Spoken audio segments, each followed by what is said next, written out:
A Gerardo Hernández, periodista, director de Espacio 4. El contexto de Espacio 4, con Gerardo Hernández. Gerardo, ¿cómo estás? Bienvenido, buenos días, qué gusto saludarte. Marcela, buenos días, Arturo Manuel, audiencia, un gusto estar con ustedes. Quiero iniciar participación en un comentario tangencial acerca de la situación política del Estado, que ya está de por sí enrevesada, y ahora la posición de la Corte de que el decreto, la reforma político-electoral de 2021 se aplique inmediatamente, o sea, que la alternancia de género se ejerza en 2023, pues esto le mete mucha presión al gobierno del Estado y al PRI. Esta reforma tiene la intención de allanarle el camino completamente al favorito del PRI, del gobierno del Estado, Manuel Jiménez, que no tuviera una competencia que le pusiera en riesgo la candidatura.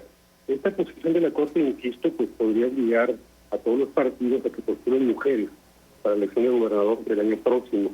El problema es que los partidos, por cuestiones históricas, misóginas incluso, pues no han preparado cuadros femeninos para ocupar la gubernatura.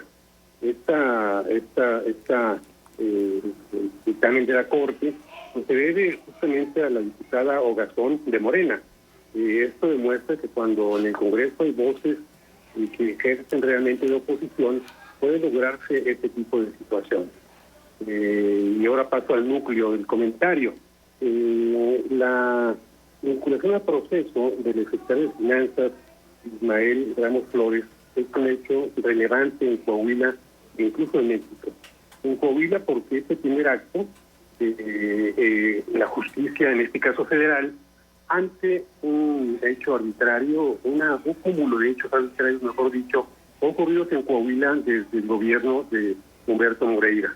La deuda pública por 40,000 millones de pesos, las empresas fantasma en el gobierno de Rubén Moreira, las cuales se desviaron cerca de 800 millones de pesos.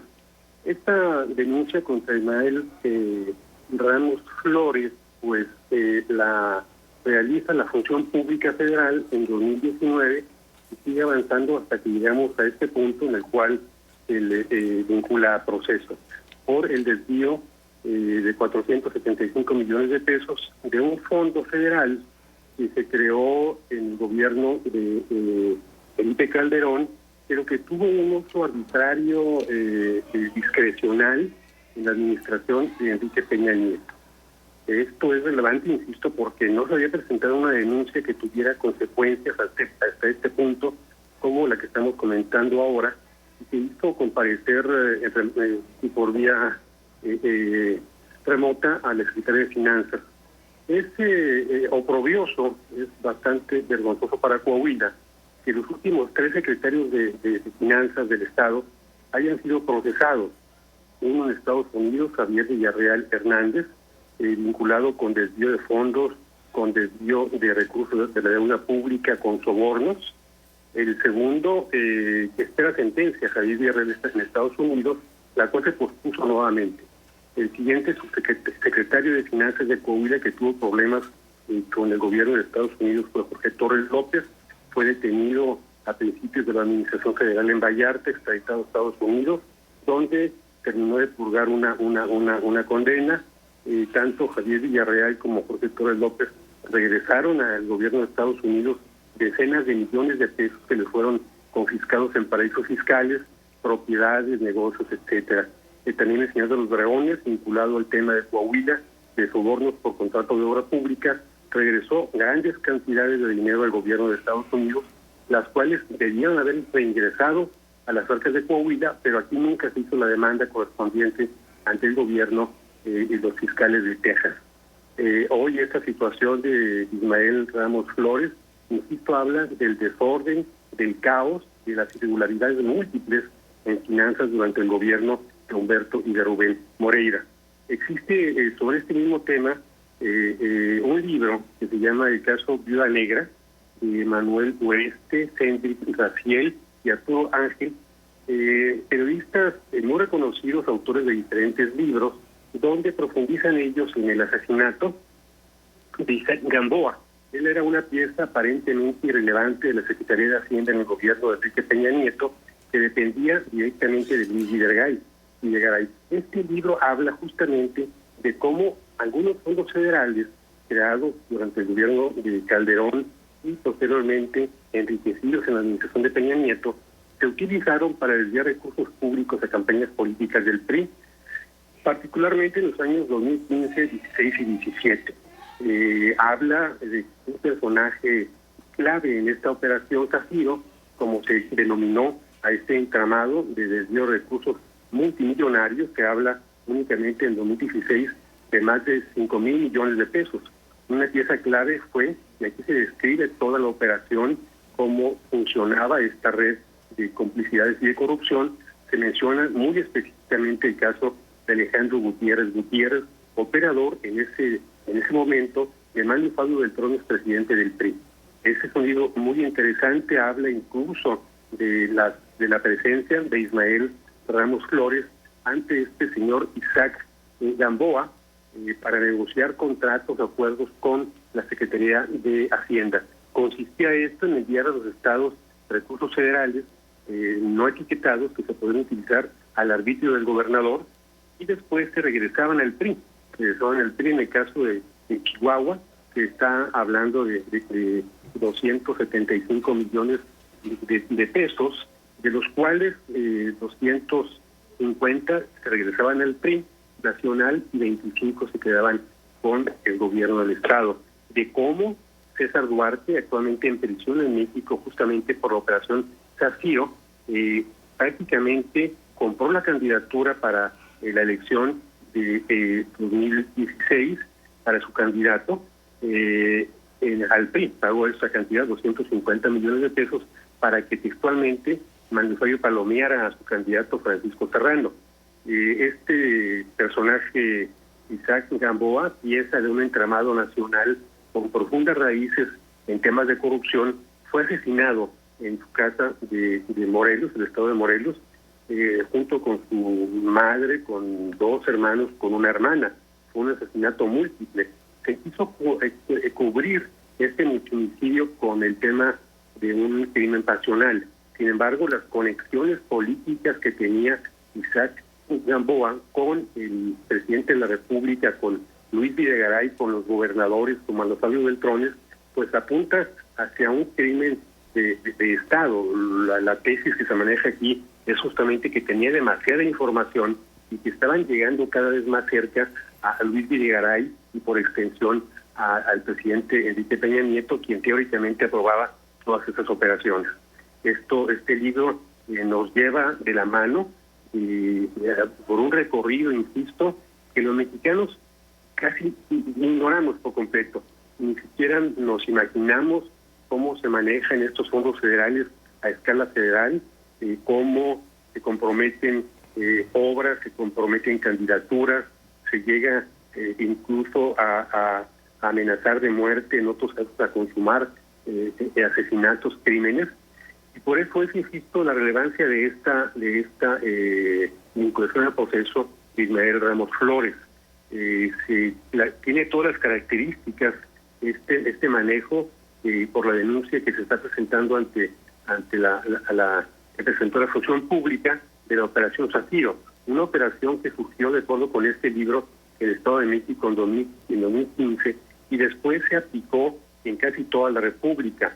Vemos cómo la importancia de la alternancia en los gobiernos estatales permite que se haga justicia, aun cuando se pierde en muchos casos la esperanza, como Javier Corral en Chihuahua, que le ganó al candidato de César Duarte, inició desde un principio de la administración esta investigación, la llevó hasta los más altos niveles de la política y de la justicia en nuestro país, como el gobernador Rosas Aispuro Durango intentó hacer lo mismo, como en algún momento detiene el proceso contra su predecesor Jorge Herrera Calderas y algunos funcionarios de esa administración.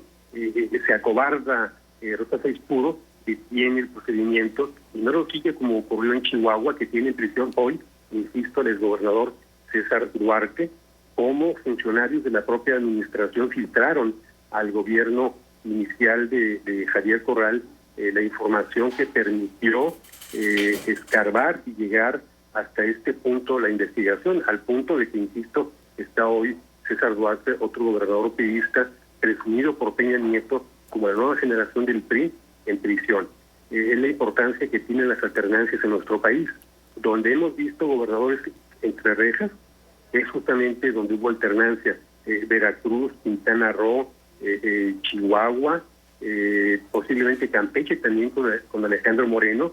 Seguramente lo veremos también en los próximos meses en Tamaulipas contra Francisco Javier García Cabeza de Vaca, un personaje que cobró mucha relevancia en el gobierno de Enrique Peña Nieto, justamente por la posición que ocupaba en el Senado de la República, cómo se compraron votos de la oposición, del PAN, del PRI, del PRD también, para aprobar la reforma energética del presidente Enrique Peña Nieto, cómo hubo un reparto de millones de pesos entre la clase política justamente para que estas reformas estructurales pasaran por el Congreso sin ninguna oposición, sin ningún filtro.